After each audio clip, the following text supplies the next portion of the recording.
Bonjour à tous, bienvenue dans l'émission Bonjour chez vous. Bonjour Franck. Bonjour Jérémy. Bonjour, bonjour. Et bonjour à vous tous à la maison. On est très contents de vous retrouver aujourd'hui pour commencer une nouvelle semaine d'émission Bonjour chez vous. Et on le fait rarement dans Bonjour chez vous, mais cette semaine, c'est une série qu'on vous propose sur le caractère de Dieu. Connais-tu le caractère de Dieu? On va parler de différents attributs du caractère de Dieu. Et je crois que vous allez vraiment être bénis. C'est personnellement une semaine que j'avais vraiment hâte de tourner. Et aujourd'hui, en plus, on a Jérémy avec nous, donc c'est formidable. Et oui, Evelyne, Jérémy qui fait constamment des séries dans Prière inspirée. Effectivement, donc finalement, ça ne va pas te changer, mais tu ne seras pas là toute la semaine. Et non, malheureusement. On va profiter Jérémy, de toi. En fait, il n'est pas impressionné par ton histoire de série, là. Non, je vois ça, Moi, je suis très contente quand même. Je vais me réjouir avec moi-même. C'est une belle semaine, Evelyne. Très belle semaine. Très beau thème, surtout. Oui, et Jérémy, tu fais une réponse d'expert, t'es notre expert du jour. Tu vas répondre à une question. Oui. Pourquoi dit-on de Dieu qu'il est jaloux? En effet, un élément ou un caractère de Dieu dont on parle peu, la jalousie de Dieu, et pourtant qui est très intéressant. On va en parler dans la rubrique dans quelques minutes. C'est un peu une introduction à sa rubrique à mon niveau, un peu. C'est pas forcément élevé comme introduction. Ah ouais, c'est sûr que son introduction n'était pas extraordinaire, c'est vrai. Désolé, faut le dire, hein. J'aime pas trop introduire. Faut le dire. J'étais comme moi. Il faut pas trop en dire avant de le faire. C'est nul, sinon, Evelyne. Non, la différence, c'est que vous vous préparez pas dans vos introductions. Ah ouais. Vous êtes à chaque fois, c'est une révélation. Bon, moi, ça faisait 1 an que j'avais pas fait Bonjour chez vous, donc... Oh non. Qu'est-ce que tu ne m'as pas expliqué, Evelyne, comment il fallait faire? Ça fait 1 an, c'est n'importe quoi. Bon, sur ce mensonge, nous allons tout de suite commencer avec la pensée du jour.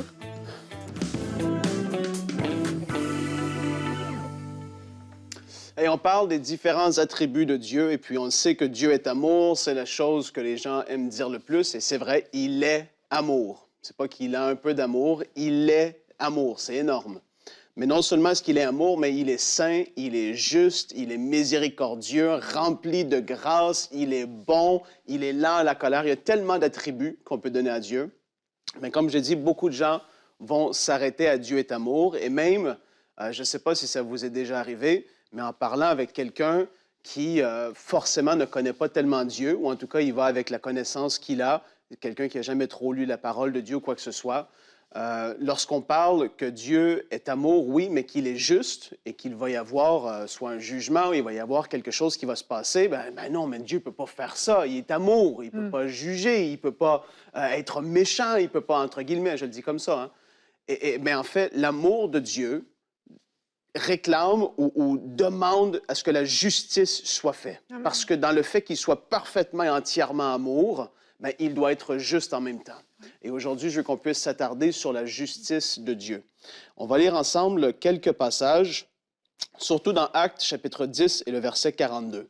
Ici, ça nous parle, c'est l'apôtre Pierre qui prêche et qui dit « Et Jésus nous a ordonné de prêcher. » Et là, regardez, c'est tellement fort. « Jésus nous a ordonné de prêcher au peuple et d'attester que c'est lui qui a été établi par Dieu, juge des vivants et des morts. » Et dans 1 Pierre, chapitre 4, le verset 5, « Ils rendront compte à celui qui est prêt à juger les vivants et les morts. » Et là, l'apôtre Paul, dans 2 Timothée 4, verset 1, « Je t'en conjure devant Dieu et devant Jésus, qui doit juger les vivants et les morts, et au nom de son apparition et de son royaume. » Vous voyez qu'il y a un jugement qui est à venir, il y a une justice qui est là. Mais la bonne nouvelle, c'est que ceux qui ont mis leur confiance, leur foi en Jésus pour recevoir le pardon de leurs péchés, bien, qu'est-ce qu'il faut comprendre? C'est que Jésus a été jugé à notre place. Sur la croix, la colère de Dieu a été manifestée sur Jésus. Et puis, on peut le lire dans Ésaïe, chapitre 53. On voit ces passages qui sont extraordinaires. On va en parler dans la discussion.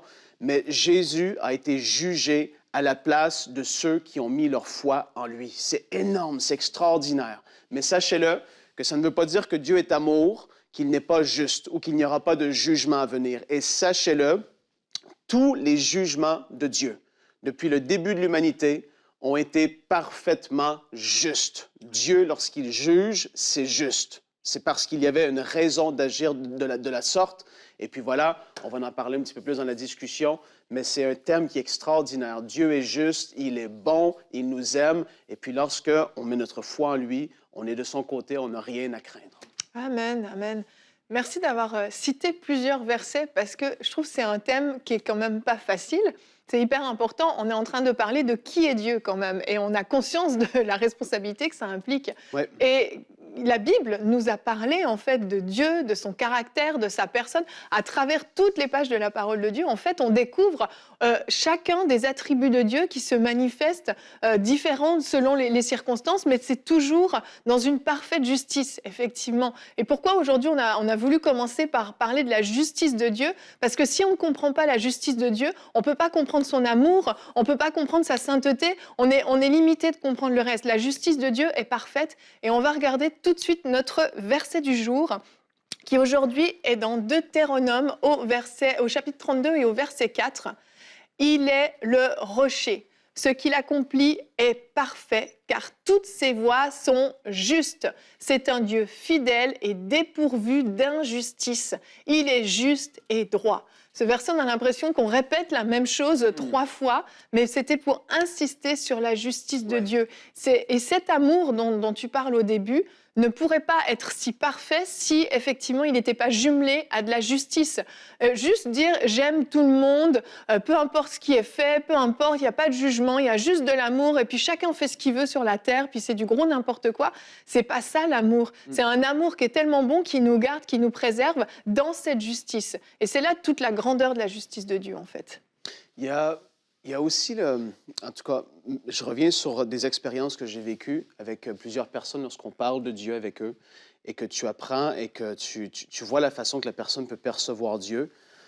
La notion de la justice est tellement peu connue, en fait. Ouais. C'est quelque chose que les gens n'ont jamais réalisé et que pourtant, quand on parle avec eux, ils ont une telle colère parce qu'il y a une injustice ici sur la terre. Mm-hmm.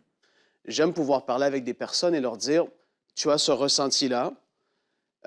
Toi, ce que je te demande, et ça, c'est ce que je peux leur dire, ou je leur dis que moi, personnellement, tout ce que j'ai à faire, c'est de m'occuper de Frank. Et puis même s'il y a des injustices ici sur la terre et que c'est injuste, tôt ou tard, la justice sera faite. Que ce soit sur terre, ici, pendant qu'on est vivant, ou que ce soit dans l'éternité à venir, que ce soit au jugement du grand trône blanc, que ce soit le jugement de Dieu qui va arriver, tôt ou tard, la justice parfaite de Dieu aura lieu. Mm-hmm. Et puis nous, ce qu'on a à faire, c'est de vivre notre vie en accord avec la parole de Dieu, de grandir avec lui, de se rapprocher de lui, etc.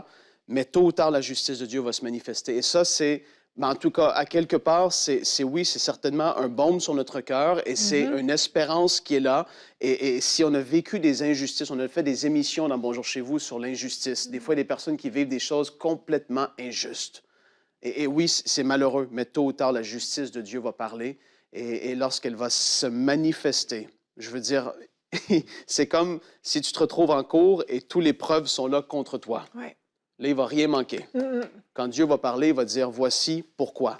Et là, la justice de Dieu va pouvoir s'exécuter parfaitement. Et puis, j'aimerais tellement parler de la sainteté, mais je ne le ferai pas parce que vous allez en parler cette semaine. Oui. Mais la sainteté de Dieu, encore là, avec la justice et l'amour, vont main dans la main. Ouais. C'est énorme. Exact, exact. Mais c'est hyper rassurant, en fait, la justice de Dieu. Elle est rassurante parce qu'elle est parfaitement juste. Quand tu vas devant un juge sur cette terre, ben, tu ne sais jamais si ton jugement va être juste. Mais devant Dieu, tu sais que ce jugement va être parfaitement juste. Et c'est rassurant, en fait, de se dire qu'il n'y aura pas une seule ombre d'injustice. C'est ça, la justice sur la terre, on sait, comme tu le dis. On ne sait pas si ça va être juste ou pas. Et il n'y a pas de justice pure comme Dieu sur la terre. Ça n'existe pas. Dieu est profondément juste. Et cette justice, elle s'est vous savez, sur la terre, quand quelqu'un a un problème, il doit aller au tribunal. S'il peut soudoyer quelqu'un, donner un sous de table au juge ou à quelqu'un, ou à un avocat ou quoi que ce soit, il y a tellement de choses qui se font, on le sait. Et Dieu, lui, s'est retrouvé face à un problème par rapport au péché de l'homme. Et il était, en même temps, il devait établir sa justice, mais il devait condamner l'homme à cause de son péché.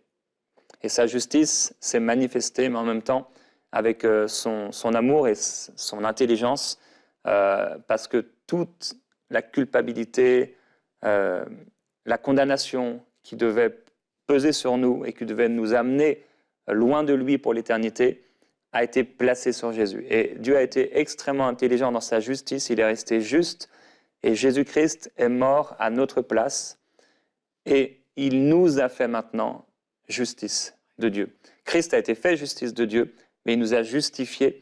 Et cette justice, ce n'est pas une justice comme les hommes qui peuvent juger avec méchanceté ou avec colère ou avec haine. C'est une justice qui est profondément, elle est née dans l'amour, cette justice. Et c'est une justice qui est pure, mais c'est une justice qui est, entre guillemets, amoureuse ou pleine d'amour. Dieu est amour, et dans cet amour, alors qu'il devait nous condamner, il a condamné Christ afin qu'on soit déculpabilisé, innocenté. Et ça, c'est aussi la justice de Dieu, c'est que cette justice, elle est juste, elle est parfaite, mais Dieu a trouvé le moyen de nous justifier et de nous pardonner. Et ça, c'est un des éléments, une des façons avec laquelle la justice de Dieu s'est manifestée. Et c'est extraordinaire. Donc, on peut voir la justice comme quelque chose de... Voilà, Dieu est méchant, Dieu est dur, Mais non, on ne doit jamais oublier que cette justice, elle est née dans l'amour. Et tout ce que Dieu fera dans sa justice, c'est fait dans l'amour. Exact. Mais en fait, sur cette terre, si quelqu'un commet un crime, vous savez, il va souvent aller en prison en attente de son jugement. Et on ne va rien faire pendant cette période-là. Il ne va rien se passer. Il va essayer de préparer sa défense avec son avocat. Mais bon, il a commis un crime, il y a des preuves, il ne peut plus rien y faire. Eh bien, avec Dieu, c'est comme si on commet un crime, on est emprisonné le temps du jugement. Et en fait, Dieu vient nous voir en prison et nous dit « Tiens, j'ai trouvé la solution pour t'innocenter. Simplement, tourne-toi vers mon fils Jésus-Christ, donne-lui toute ta vie et toutes ces preuves qui sont contre toi vont s'effacer. » C'est hallucinant. Jusqu'au moment où, du coup, tu vas te retrouver devant moi, eh bien, tu seras parfaitement clean et tu seras relâché. C'est impossible. En fait, ça n'a pas de sens sur cette terre de fonctionner comme ça. Mais c'est ça, la justice de Dieu qui est tellement parfaite, c'est qu'il a déjà pourvu à la solution pour que, à notre jugement, on soit déclaré juste, déclaré innocent. C'est grandiose, en fait. Et puis, c'est là on a parlé là, du jugement, très rapidement, du jugement à venir, parce que c'est une réalité, il va y avoir un jugement. Tout homme va être jugé devant Dieu. Mais Dieu a tout fait pour que l'homme puisse être réconcilié avec lui et qu'il puisse avoir la paix avec Dieu. Oui. Dieu a tout déjà fait. Ah, complètement. Et puis là, je vais lire un passage avec vous. Ça se trouve dans Ésaïe 53, parce qu'il faut le voir à la lumière de la justice de Dieu. Comme Jérémie l'a dit tout à l'heure, là, on va le lire ensemble. Cependant, ce sont nos souffrances qu'il a portées en parlant de Jésus. Jésus a porté nos souffrances. C'est de nos douleurs qu'il s'est chargé, même maladie pour être mis là-dedans. Nous l'avons considéré comme puni, frappé de Dieu et humilié. Mais il a été blessé pour nos péchés, brisé pour nos iniquités, et le châtiment qui nous donne la paix est tombé sur lui. Et c'est par ses meurtrissures que nous sommes guéris. Amen. On voit ici le brisement, le jugement de Dieu qui tombe sur Jésus alors qu'il est sur la croix. Il a, lui, pris notre place alors que lui ne méritait pas ça. Et c'est ça qui est extraordinaire dans le pardon de Dieu, dans le fait de pouvoir être réconcilié avec lui. C'est que Dieu avait de toute éternité pensé et prévu une solution pour l'humanité. Oui. Alors que Dieu devait, dans son amour, il voulait voir les hommes réconciliés à lui. Mais à cause de sa justice, le péché nous séparait d'avec lui. Et là, Dieu s'est dit, mais non, il va y avoir une solution. Je vais moi-même descendre sur terre. Jésus, c'est Dieu. Et il est venu ici. Il a vécu parfaitement, mais étant tenté en toutes choses, sans jamais chuter.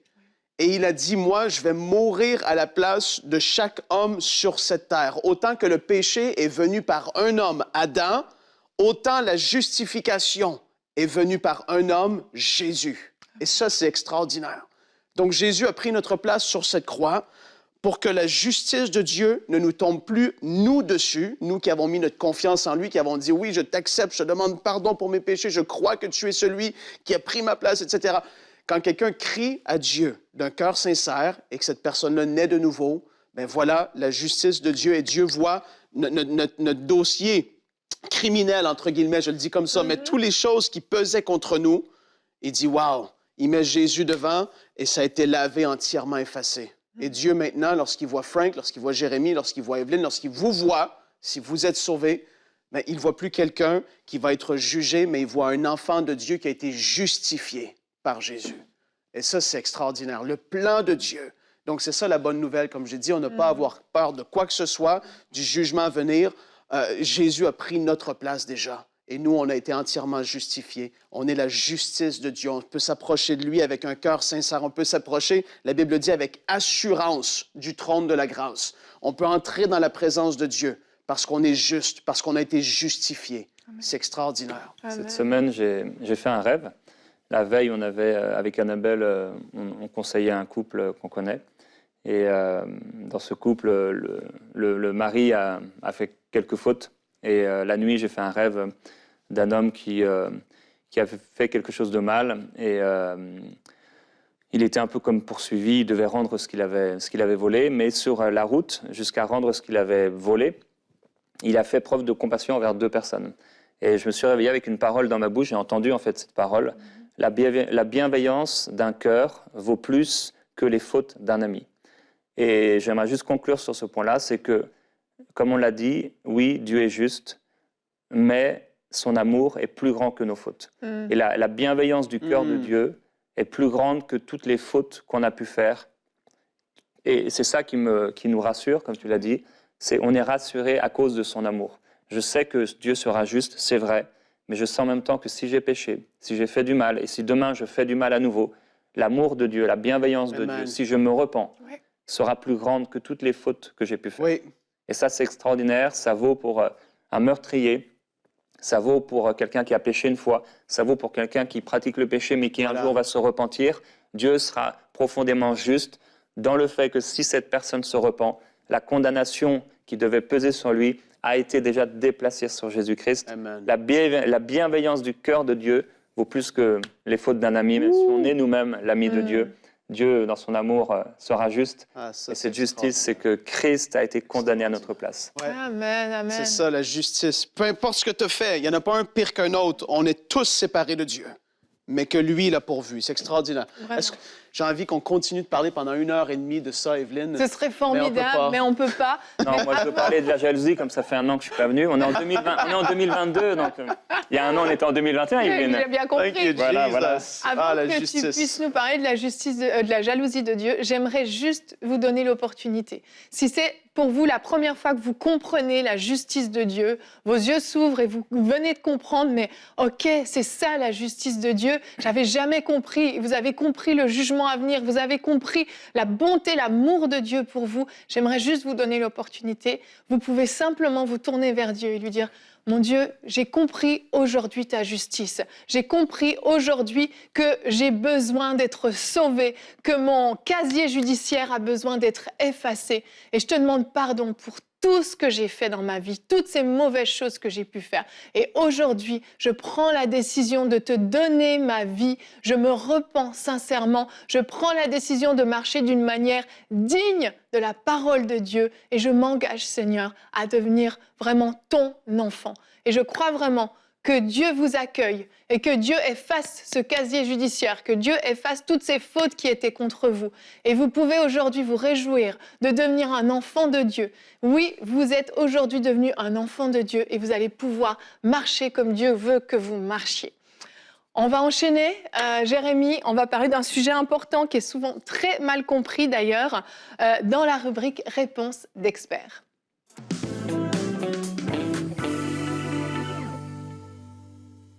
Alors aujourd'hui, je veux répondre à cette question. Pourquoi dit-on de Dieu qu'il est jaloux ?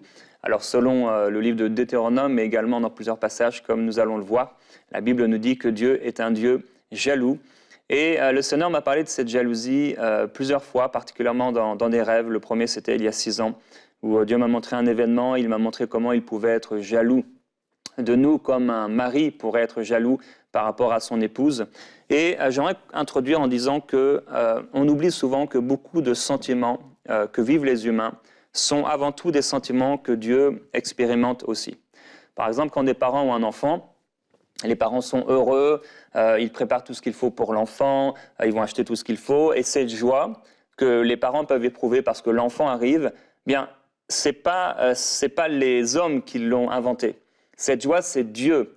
Elle était en Dieu et Dieu l'a expérimentée lorsqu'il a créé les anges, lorsqu'il a créé l'être humain, à notre naissance. Dieu était extrêmement joyeux. Et nous, quand on lit la Bible, quand on lit le livre de la Genèse, on voit Dieu comme un créateur, on voit Dieu comme si c'était un robot dénué de sentiments, alors que Dieu était un père, il est un père, et on passe à côté de cette facette de Dieu qu'il est un père. Nous, on voit Dieu comme un Dieu d'autorité, il a envoyé la parole, et la parole a créé la terre, il fait l'homme, et comme si Dieu est un robot, et on oublie qu'il est un père. À votre naissance, Dieu a été dans une grande joie. Il n'y a pas que la joie que Dieu peut éprouver, il y a aussi la tristesse. Quand Satan est tombé et qu'il a trahi Dieu, que pensez-vous que Dieu a vécu? Qu'est-ce qu'il a expérimenté? Dieu a été attristé. Et je suis persuadé qu'il a été profondément attristé pour le diable et pour lui-même aussi en tant que personne. Dieu peut être également attristé. Quand Adam et Ève ont péché, là encore, je suis sûr que ça a été dur pour le cœur de Dieu, mais qu'est-ce que Dieu a fait? Il a été compatissant et il a été intelligent. Il est venu auprès d'Adam pour communiquer avec lui, il s'est adressé à la femme, chacun a renvoyé la faute vers l'autre, donc l'homme, après la femme, après le serpent, et il a essayé finalement de compatir et de protéger même Adam et Ève en les chassant du jardin. Et là encore, on peut voir que comment Dieu a géré les choses. C'est comme un père ou comme des parents avec leurs enfants, dans un système d'éducation, les décisions qu'ils peuvent prendre pour protéger l'enfant, pour essayer de communiquer avec lui quand il a fait le mal. Il est compatissant, il est intelligent dans la façon dont il va approcher l'enfant. Mais c'est pas l'homme n'a entre guillemets rien inventé. Ces sentiments étaient d'abord dans le cœur de Dieu. Quand Caïn a tué son frère, qu'est-ce que Dieu a fait? Il a tenté de le faire entendre raison, il l'a encouragé au bien, il l'a averti en lui disant qu'il fallait vraiment qu'il fasse le bien parce que le péché était là devant lui, comme on peut le faire avec une personne que nous aimons, pour lui faire entendre raison. Alors, les gens parlent de 6 émotions de base. La joie, la tristesse, la peur, la colère, le dégoût et la surprise. La seule émotion que Dieu n'a pas expérimentée, et je vais parler de la jalousie de Dieu, c'est la peur, puisque la peur est née à cause du péché. C'est le premier sentiment que Adam a vécu après son péché. Il dit « j'ai eu peur et je me suis caché ». Donc c'est le sentiment qu'on ne verra pas, qu'on ne trouvera pas au ciel. Mais les autres sentiments, parce qu'on pourrait parler de la surprise, mais même là, alors, Dieu en tant que fils a pu être surpris, du moins il a pu être étonné parfois, par exemple de la foi d'un homme. Au ciel, on sera encore émerveillé de la grandeur de Dieu. Alors, tout ça pour dire que Dieu partage aussi ses sentiments. Même l'amour, le bonheur, la colère, la compassion, le dégoût, la fureur, la haine, la jalousie, la joie, le mépris, le respect, la tristesse sont des sentiments que Dieu éprouve et que Dieu expérimente. Cependant, il ne vit pas les sentiments qui sont nés de la chute, la honte, la peur, le désespoir, l'ennui, etc. Alors, maintenant, allons dans le sujet. Pourquoi Dieu, on dit qu'il est un Dieu jaloux? Premièrement, parce que la Bible le mentionne plus de 20 fois à son sujet dans le Nouveau et dans l'Ancien Testament. Et ce n'est pas des gens qui parlent de Dieu, mais c'est Dieu qui parle de lui-même en disant qu'il est lui-même jaloux, particulièrement dans Exode et Deutéronome, où 6 fois, Dieu dit de lui-même qu'il est jaloux.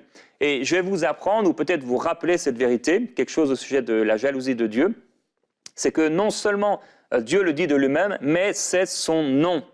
L'apôtre Jean, il dit au moins 2 fois que Dieu est amour, et nous on parle en tant que chrétiens constamment de l'amour de Dieu, que Dieu est là pour nous, mais on oublie que Dieu est un Dieu jaloux, et pourtant c'est son nom.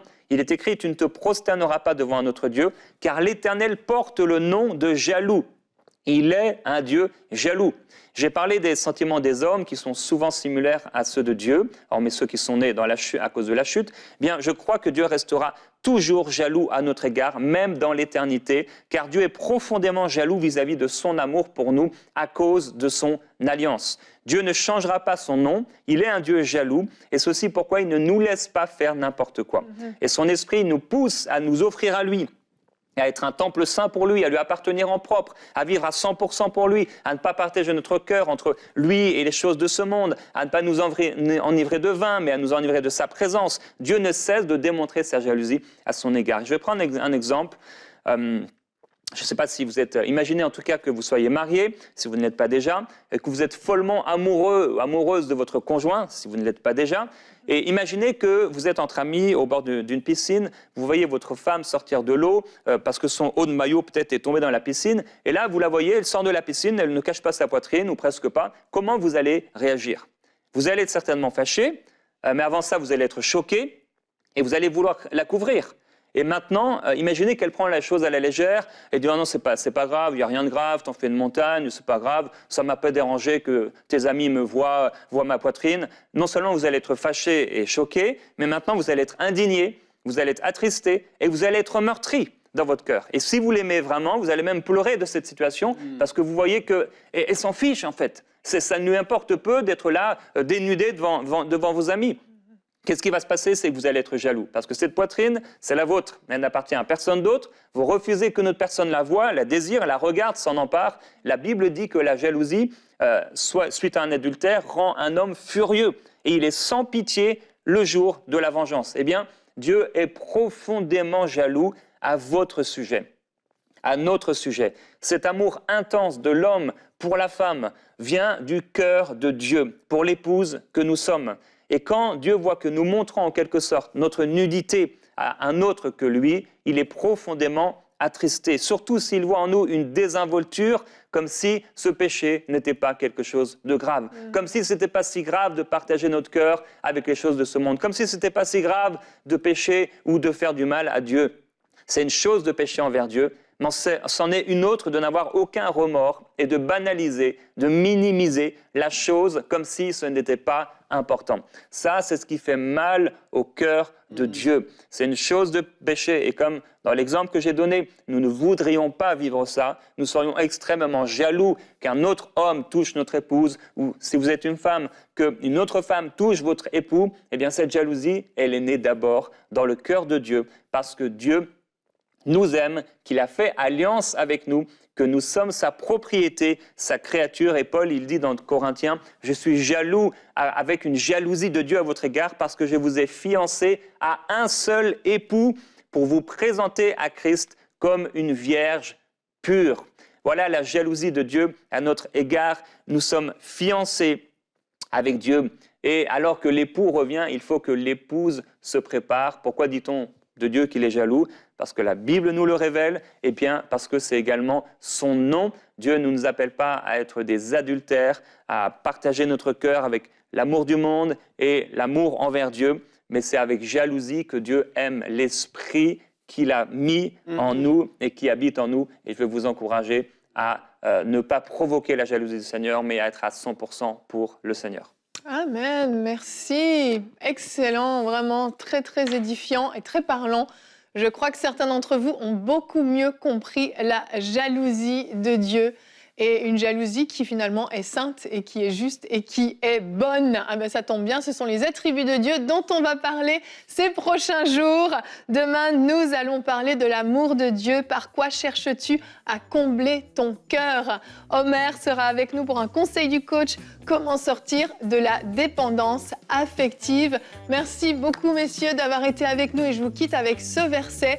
Dieu est amour, mais il est aussi un feu dévorant. Donc ne vous y trompez pas, on ne se moque pas de Dieu. Oui, la justice de Dieu est parfaite. Allez, bonjour chez vous.